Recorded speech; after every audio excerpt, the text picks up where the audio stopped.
방신실 3승과 이태훈 준우승, 중년 골퍼의 라운딩에 필요한 지혜. 2025년 가을 한국 골프 팬들에게 손에 땀을 쥐게 한 두 장면이 있었습니다. 먼저 KLPGA OK저축은행 은맨 오픈. 방신실은 이동훈, 성유진과 같은 챔피언조에서 맞붙었습니다.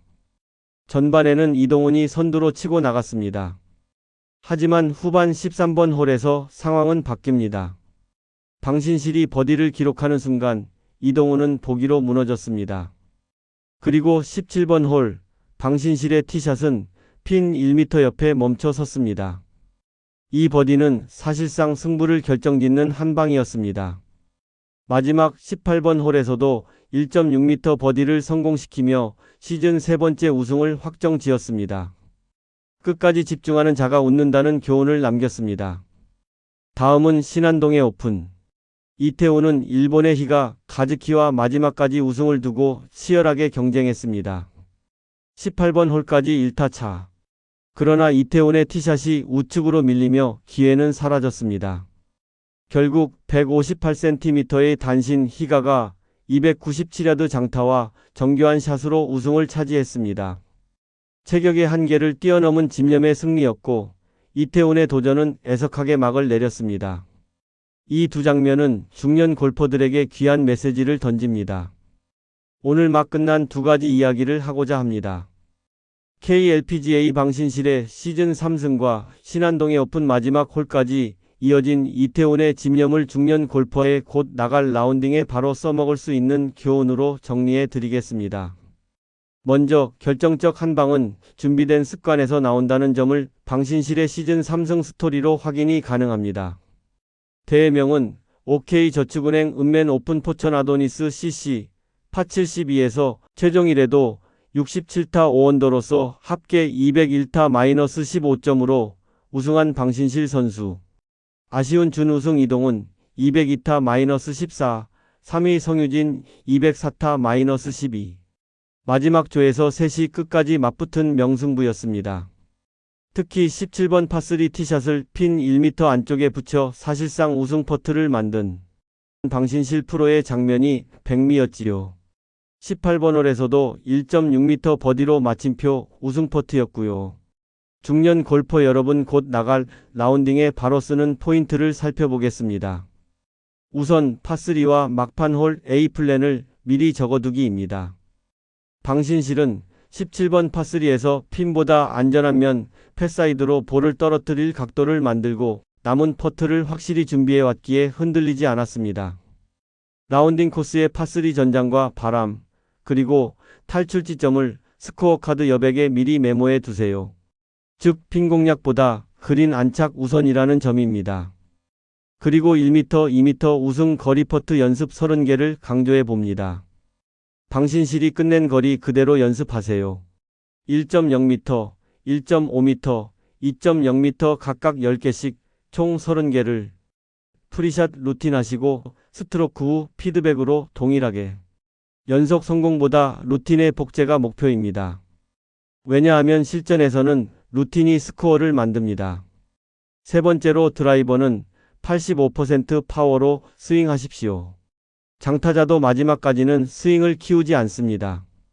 방신실은 사흘 내내 리듬 페이스 유지가 핵심이었고 승부처에서는 헤드업 방지와 피니시 정지로 구질을 고정했습니다. 곧 나가실 라운딩에서는 드라이버 헤드 스피드 욕심 금지와 볼 위치, 티 높이, 피니시 정지 2초만은 꼭 지키세요.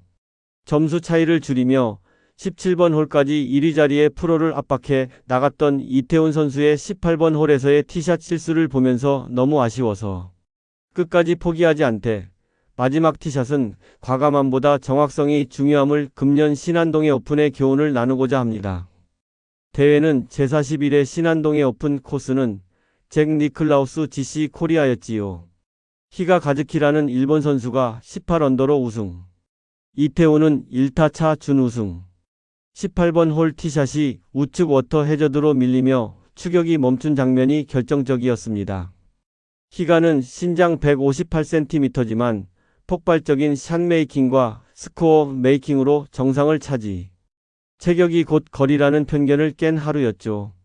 다시 다음 라운딩에 바로 쓰는 포인트를 정리해 드리면 마지막 3홀은 보수, 중립, 공격 순서. 파가 쉬운 혹은 오비, 해저드 위험이 큰 홀은 보수적 티샷, 3번 우드와 유틸리티, 중간 난도는 중립, 마지막 버디 찬스 홀에서만 공격. 모든 홀 공격은 18번에서 발목을 잡습니다. 그래서 18번 티잉 그라운드 정렬 3검점. 티앞 중간 마크 목표 왼쪽 가장자리 하늘의 원경 즉 깃대 수목선을 일직선으로 맞춘 뒤 스탠스. 마지막 홀일수록 몸은 오른쪽을 보려 합니다. 당김 대비. 클럽 페이스와 발끝, 어깨순으로 정렬을 소리내 체크하세요. 그리고 하이브리드 세컨드의 가치도 강조해 봅니다. 장타보다 그린 앞좌우 안전지대로의 하이브리드 세컨드샷이 최종 스코어를 지킵니다. 마지막 홀파 세이브 전략 클럽을 하이브리드 5, 7번 우드 등으로 미리 정하고 캐디북앱 거리표에 실패 허용 구역을 표시해 두세요. 마지막으로 오늘의 두 경기 스토리에서 뽑아낸 6가지 체크리스트를 정리해 드립니다. 버디는 파 전략에서 태어난다는 점을 잊지 마세요. 당신실의 승부처는 핀사이드가 아니라 패사이드. 큰 실수 없는 볼 관리가 마지막 버디를 부릅니다. 우승 거리는 1 내지 2m. 롱퍼트 몇 개보다 쇼트퍼트의 루틴 보존이 스코어를 지킵니다. 18번 티샷은 왼쪽을 더 본다. 압박이 커질수록 상체가 열리고 우측 미스가 납니다. 정렬 3검점을 루틴에 삽입. 하체 리듬은 전반 5홀에서 만든다. 첫 5홀은 80 내지 85% 스윙으로 리듬 적응. 그 뒤 클럽 선택을 넓힙니다. 장타 콤플렉스 버리기. 희가 가즈키는 158cm의 체격으로도 투어 상위 비거리와 우승을 증명했습니다. 체격보다 임팩트 타이밍과 페이스 관리가 핵심. 마지막 3홀, 점수보다 선택. 보수 중립 공격의 순서를 카드에 표기해 두면 순간의 감정이 아닌 사전 결정으로 스윙합니다. 승부처는 항상 후반 3홀이다. 전반에 밀려도 끝까지 집중하면 기회는 온다. 짧은 퍼트는 생명선이다. 라운드 나가기 전날 밤 1 내지 2m 퍼팅을 꼭 연습해 두라. 마지막 티샷은 힘이 아니라 정확성이다. 드라이버 대신 3번 우드나 유틸리티를 쥐는 용기가 필요하다. 체격보다 중요한 것은 리듬과 타이밍이다. 작은 몸집으로도 큰 샷을 할 수 있다는 것을 희가가 증명했다. 끝까지 포기하지 않는 끈기가 언젠가의 우승으로 돌아온다. 곧 라운딩을 준비하는 우리 중년 골퍼들, 오늘 이 이야기를 마음에 새겨보시기 바랍니다. 그린 위에서, 티잉 그라운드에서, 그리고 마지막 18번 홀에서 당신의 집중력과 선택이 결국 스코어를 만듭니다. 구독, 좋아요 부탁드리며 현재 사시는 지역명과 댓글을 적어주세요. 감사합니다.